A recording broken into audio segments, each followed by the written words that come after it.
Hello, everyone. I'm Jennifer, and I'm the owner of Jennifer French.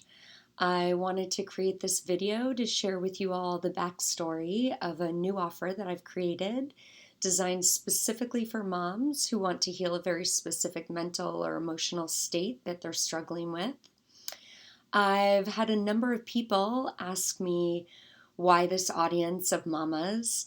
So, in this video, I'll share with you the deeper reason or story behind this decision, and you'll also get an earful about me and some of my history that's led me to where I am today. So I do have notes in front of me, so hopefully that's not distracting for you all. So I'm actually going to take you back quite a bit in history. So I was quite fortunate that as I encountered my college years, the message I received, the message from my father actually, was to really soak in learning, to explore and enjoy many subjects, and to not worry about what I do when I graduated, but rather really embrace learning how to learn. So I did just that, and I graduated from Kenyon College, a small liberal arts school with a heavy literary focus. I took a ton of English classes, and I also declared my major as studio art. So that's the making of art versus art history. When I graduated, I landed a job in New York City running a small art gallery on the Upper East Side. So now for me, this was pretty much the most amazing sounding opportunity ever. The glamour of the New York City art scene, being amidst creatives, consumed by amazingly historical pieces of art. It was so romantic. And then my first day approached. I couldn't believe that this tiny little gallery was feeling like mine. The owner was an uber creative who would float around finding art through all his connections, framing it for display in the gallery. And then I would learn all about the piece and sit at my little spot and speak to anyone who came in. I had administrative tasks and I was by myself with customers most of the time. So many months went by, and I diligently did my thing, and my boss would continue to bring in art, and we'd evaluate it, stick a price tag on it, and sell it. And this continued, but I just kept thinking that this is wrong for me. I went from doing art to staring at art for selling purposes, and I just couldn't shake this mantra that began running through my head that said, I'm not doing an ounce of good for anyone or anything. And this began to torture me. This feeling just continued to eat away at me, so much so that I couldn't even find pleasure in others enjoying the art that they were purchasing. It seemed to barely scratch the surface in terms of fulfillment. I just knew inside that I was supposed to be helping in some really meaningful way, and this wasn't it. The phrase that I wasn't doing an ounce of good for anyone or anything just kept running through my heart. So one day, that gnawing feeling was so great that I said to myself, I'm taking action. I've got 30 minutes. So I closed up the gallery. I ran up the street to Barnes and Noble, over to the career section, scanned the shelves, and then a book caught my eye. It was called Educational and Career Opportunities in Alternative Medicine: All You Need to Find Your Calling in the Healing Professions by Rosemary Jones. I didn't even look at the table of contents. I just beelined to the checkout. I purchased that book and ran back to the gallery.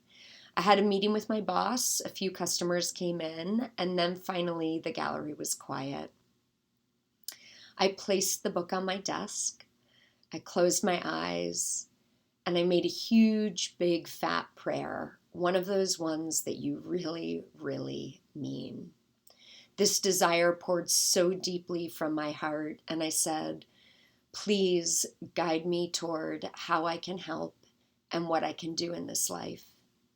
And for some reason, I was moved to open that book to a seemingly random page. It was the very first page of a chapter called Midwifery. And in that moment, I had an experience that I've only had one other time in my life. I knew, looking at those words, that I would become a midwife. and I decided a home birth midwife. There was a knowing so deep within that seemed to rise up to meet me on those pages. It was like an electrical surge of knowing through my being, and I knew I had my answer. So the very next day, I began applying to Hunter College to fulfill classes in biology, microbiology, and statistics in order to then get accepted to midwifery school. I got accepted to the program that I wanted, which was 3 years of study and then experiential practice. So now, fast forward a little, and I'm attending midwifery school. One day, the head of the school approached me and she let me know that a very well known midwife in Boston was looking for a new apprentice, and she thought that I should immediately call her and get myself to Boston for an interview. I did, and this is what began my home birth midwifery career. I went on to launch my own practice and had many, many incredible experiences with new moms and families. As I grew and deepened in this profession, there were a few core elements that really suited my personality. So, first and foremost, I just loved working with women. I felt an insane gratitude and care for each woman that allowed themselves to share with me in such an incredibly vulnerable time and experience. It was very intimate to be invited into the homes of these families, which happens a few times other than the labor and birth itself. We got to know their families and children. We cooked together and served one another. We listened and really got to know these women, their needs, their fears, their joys. Each birth is as unique as each individual on the planet, and to share in this experience together was incredible. As many of you know, labor, birth, outcomes, and expectations all play part in the symphony of bringing a child into this world, and that is so intense. So, alongside the honor of being witness to a woman becoming a mother and the incredible journey that this is, I also began to realize that I resonated with the intensity of medically caring for someone. You know, a little side note, I always thought it was interesting that people seem to romanticize midwifery as a job, and people imagine a mama gently birthing in a warm tub in the middle of her living room with loved ones gathered round, yogic chants filling the space with singing bowls and glowing candles. And while this actually was often the scene, as midwives, we're constantly evaluating what's happening from a medical standpoint. So for a midwife, this is not relaxation time. It's constant evaluation and monitoring of the mama and baby, and not just the vitals with equipment, but really paying attention to her full disposition, how she's moving, what she's saying. And this too, I really loved. I got to know parts of myself I hadn't known, how I handle intensity, how I handle emergency, but I also got to really use intuition and practice with it. So I discovered I functioned really well under pressure, and I loved the constant learning and paying attention with each new experience. I felt that I had truly found my calling. So years go by, I open my own practice, I'm feeling fulfilled, and part of this is that I discover meditation. I begin studying with a particular school and end up teaching meditation daily and spiritually counseling students. This became an extraordinarily fulfilling time for me as I watched people transforming, opening, and loving in new ways. And this, along with the unpredictable schedule of midwifery, along with a few other reasons as well, led me to close my midwifery practice. So while this was sad on certain levels, I truly felt that I was helping people to change their lives and deepen spiritually, which was also incredible. I was deeply engaged in teaching meditation and counseling students for approximately 10 years. And it's my belief that this spirit of desire that was sparked within me during those gallery days, the voice in prayer that so wanted to help, transitioned me from a medical focused helper to a spiritually focused helper, to the moment that I would discover the avenue by which I could fuse it all together formally with the psychological. So this brings us to that moment that was my replica of opening that book, landing on the midwifery chapter, and just knowing that was it. I had begun to feel a bit restless within. I was living in New York City on the Upper West Side, and I kept having this experience over the course of about 4 years where every year at some point I would hit a wall of despair, and underneath it was this knowing that I was supposed to be doing something more. It was probably the most painful time of my life to date. During this time, my mother also passed. I had been very, very close to her, and this was my first experience of death with someone so close. It rocked me to my core and shifted my life perspective.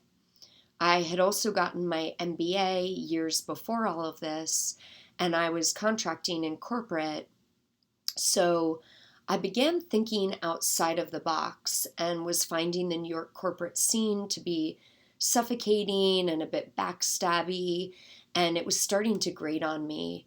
So I found myself getting irritated in ways that I wasn't used to, and for 4 years I really couldn't figure it out. I prayed for insight into what I was supposed to be doing. I went on retreats for clarity.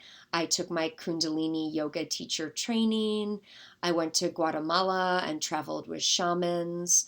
I grieved and mourned the loss of my mom, and I just couldn't seem to find direction.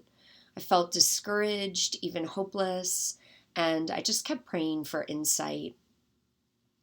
So then finally, a strange series of events took place, and I was speaking with one of my dear friends. I had asked about her mother, and I was saying that I was very overdue for a phone call with her. I had spent lots of time with her and regarded her as kind of a big sister, mother type figure to myself, and someone who I deeply respected. So my friend shared with me that her mother was very engaged with trainings that were happening for this particular modality of therapy that she practiced. So I jotted down the name on a little notepad, Internal Family Systems. I hung up with my friend and went about my day. The following day was a Saturday, and I sat in my meditation spot and entered into my practice. I began to experience a state of expansion, and the little birds singing their morning song came into focus, and the expansion started to turn into hope. I didn't know what it was for exactly, but I felt my heart opening to the possibilities, to growth, to newness and limitlessness. I gave thanks for the experience and slowly opened my eyes, and my gaze fell upon that little pad with the words Internal Family Systems, and I thought, maybe I'll take a quick look at that online. So I opened my computer, I typed in those words, landed on the IFS website, and began to read. And within a single sentence, I knew. It was that same exact experience that I had had so many years ago with midwifery. I just knew. I read on, my body, mind, and heart lit up. With each sentence that described internal family systems, it was as though I could viscerally feel my heart aligned, like pieces to a puzzle falling into place. I experienced a deep peace as I read that this modality of therapy acknowledged the self within. This had become an experience I was familiar with through my meditation work, a connection with the part of us that's most real, most balanced, loving, and connected to wisdom. I could sense the nature of this inner work was quite meditative, so it felt familiar. But the most amazing part that I could feel through these words on the page was the complete lack of judgment due to the understanding that parts of ourselves that we've judged or even hated hold a benevolent purpose in mind for our system. Every part of ourselves is serving a role for the greater good of the individual. And this was the new piece that was ready to change my life. I began to understand the conflicts and struggles within me through a lens of compassion, care, tenderness even. And I began to respect each element of myself because I understood the purpose and role it was playing to try and help me. I was hooked, and I knew I had to bring IFS to others. That's internal family systems. So, similar to my midwifery journey, I called the Institute. I had my application and essays ready, and when the program that I wanted came up for registration, I drove to the local FedEx. I had it faxed within an hour of the course being offered, and it has been an incredible journey of discovery and deepening with IFS. It has been incredibly fulfilling to work with others through this amazing modality of therapy and see each one light up with new perspective, new depths of understanding, and the discovery of deepening peace. I feel aligned and purposeful in my life. And then, during this past holiday season of 2019, in December, we got news that my partner's father, Joe, was not doing well health-wise. So we hopped on a flight to Arizona to be with the family and assess the situation. We realized quickly that we were nearing the end of our time with him. So we brought him home with oxygen and the necessary medications to pass under the twinkle of the Christmas tree lights. It was extraordinarily beautiful.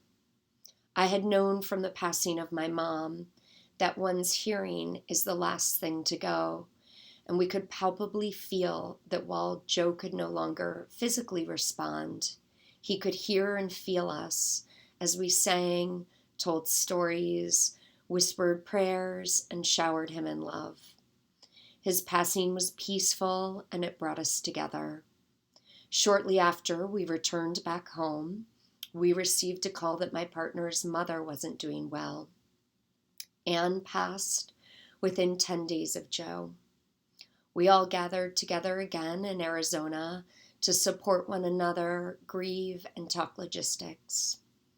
It was a December marked by the fullness of family as we traveled back and forth between family at home in LA to family in Arizona, soaked in the love of our amazing support system.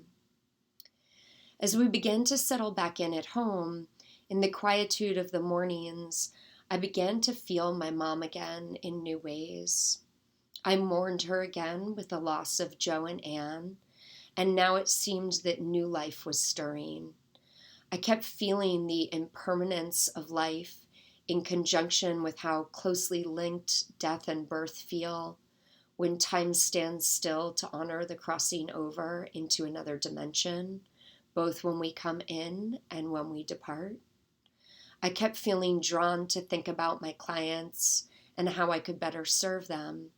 And for some reason, at the time, I not only had quite a few mamas that I was working with, but I was also receiving stories from my pregnant friends, friends that have little ones, and even in my own life, helping to raise my 2-year-old nephew and 10-month-old niece who live close by while navigating each new phase of my partner's 3 children as we continue to evolve as a blended family.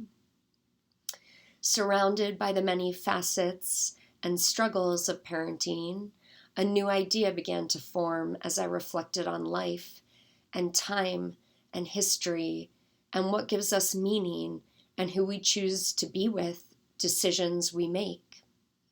And then I realized, as I continued to think about women, moms, the stories and struggles, that this was my full circle moment, and that somehow midwifery, birth, and then death had led me back to feeling how moms are at the core of the generation of life on this planet.